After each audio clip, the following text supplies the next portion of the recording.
The ICV also has a squad leader who coordinates with the driver, the vehicle commander, and the Stryker's 9-man infantry squad. His station is to the left of the vehicle commander, directly behind the driver. The squad leader's orders are passed down to each Stryker's infantry by a rifle team leader. This crew member takes his position at the rear of the Stryker. I'm a rifle team leader, and my job on the Stryker is usually to be out the back hatch pulling rear sentry guard, looking out for the 6 o'clock of the vehicle. So anything comes up behind him, I can relay to the driver, the VC, the squad leader, whoever needs to be done. As soon as the squad leader notifies me of a change in mission, the target, or target location, or anything like that, I look at the screen over here. I mean, we have pictures, day, night, thermal, everything. He points and says, there it is. I relay it to the guys in the truck, they drop ramp, we're out. It's just that fast. We're on the ground, and as we often do, we move. The Strykers may move or they may not move. They might find cover and concealment. We talk to them so they can let us know where they are, and we let them know where we are. Hold on, we got traffic on the upper. We always have constant communication. To the east on the road, and then there's a gully, and then there's 4 Strykers on a road too. The antennas on this thing, we can talk to Pluto. I mean, it's just that good. We talk to everybody about everything, and with the vehicle commander and the driver, they're letting us know where they are, how we can find them, walk us right into the vehicle, drop the ramp, get back on, and we're out. This communication between the vehicle and the infantry gives the Stryker unprecedented capabilities. One of our big areas of training focus is Stryker integration. What I mean by that is integrate those superb light infantry and their skills with this superb vehicle in open terrain, moving very rapidly in the protection of the Stryker to your objective. In close terrain, the infantry dismount and they help protect the Stryker. The Stryker gives them protection as they move from building to building. It gives them firepower as they move from building to building. And the infantry provide the Stryker security as the Stryker moves down the street. On board the Stryker, the communication system is called the FBCB-2, or Force 21 Battle Command Brigade and Below System. Combining text messaging, radio, wireless internet, and satellite technologies, it is among the most advanced communication tools used by the military. The FBCB-2 connects each Stryker to over 1,000 other vehicles and computers. What I could do with this system, I have the capability to send messages throughout the different Stryker vehicles at any time. I can go through it, it'll give me the coordinate, exact coordinate on the map of where that vehicle is, the speed, the elevation of the vehicle, and what type of vehicle it is and who it's carrying. I can go through and I can send different types of combat messages to different people. Saying, hey, you know, we're traveling down this road, there's an IED, avoid this area. Networked together, all squad leaders and vehicle commanders can see each other's position, communicate effectively, even if radios go down. In the ICV, the FBCB-2 unit is operated by the vehicle commander with display screens that can be accessed by the squad leader. Any soldier in any Stryker can update the location of friendly and enemy forces, allowing the entire brigade to act immediately on this new information. It allows us to give fast current information, changes to missions, follow-on information. So if we have one objective that we hit that leads us to another one, we can immediately carry on to the next objective without stopping. We can reconfigure, re-roll, send everything en route to the next objective, which in the past we'd have to stop, set up, maybe 24 to 48 hours later. This allows us continuous operations.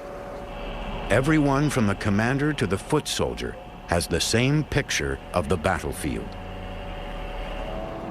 The squad leader keeps radio contact and serves as the link between the Stryker and the infantry. In turn, the Stryker can relay information to the commanders so they can assess the battlefield and make quick decisions.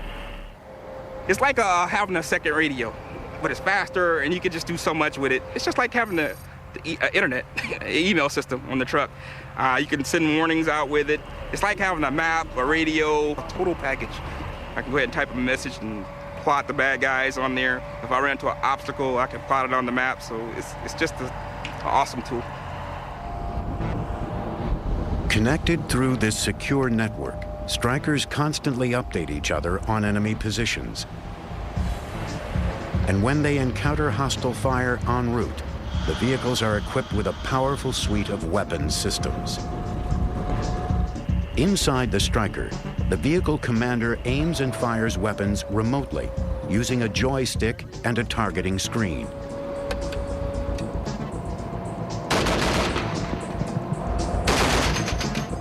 One of the most dependable and widely used weapon systems is the M250 caliber machine gun.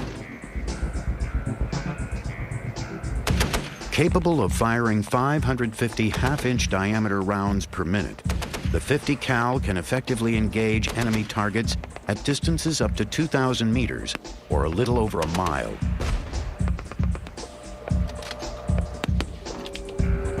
For bigger and more obscured targets, the gunner's mount can also be equipped with another reliable Army workhorse, the Mark 19 automatic grenade launcher.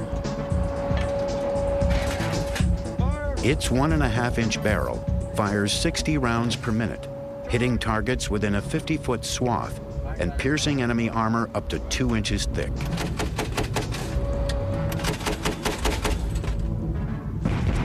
With the Mark 19, we use that more as an indirect weapon. Say somebody's in a trench system, or somebody's on the back side of a building, or on the back side of a wall. We'll generally lob the rounds over the wall if we can to get a better effect than using the direct fire of the M250.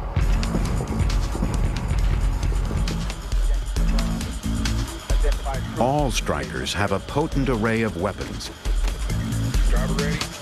but no hardware can substitute for the vehicle's greatest asset.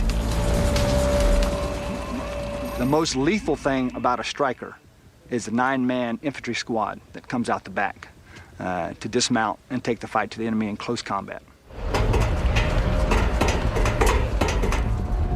In combat, the Stryker is unmatched at getting the soldier to the fight quickly and safely. For the 3rd Brigade, training takes place in the desert of Yakima. A team of soldiers from the 2nd Infantry Division is about to undergo initial troop-level training. Once boots hit the ground, dismounted infantry must know how to quickly and effectively sweep any potential enemy structure. For soldiers in training, this means a lesson inside the shoot house. This is where soldiers learn to move and act while firing in close proximity. You got it? I got security, go, clear. The building is called a shoot house. It emulates different scenarios that you may find in and around the battlefield. The facility allows you to have 360-degree range fan inside of the building. Walls of compressed rubber blocks absorb live rifle bullets, while a catwalk above gives training officers a commanding view of the exercise. All right, coming in. As soon as you see that target failure, you are authorized to shoot it, okay? You don't have to wait until you are actually in the room, okay? Coming through the door, you should have your muzzle, your gun up, all right? Put 2 in them and continue to scan your sector. And then you go hot, all right? Okay, practice that guy. That guy is the guy that's hurting you guys, right? Okay, make it happen. Room search. For the newer recruits, the lessons are invaluable. We're getting the newly assigned soldiers to the company used to firing in close proximity of other soldiers. It builds trust, teamwork in a controlled environment. In the shoot house, soldiers learn how to work as a team, rehearsing commands as each man covers his own sector of the room. The use of live rounds keeps the training real, teaching the soldiers to concentrate despite the noise and smoke. For the 3rd Stryker Brigade, training in the shoot house prepares them for the unpredictable nature of war. It just depends on the day in Iraq, what you're going to do. We don't know if, when we kick that door in, if they're friendly or if they're hostile. So it's really tricky. We did a lot of raids in Iraq. We know where someone lives. We go to their house, break the door down, and go snatch them.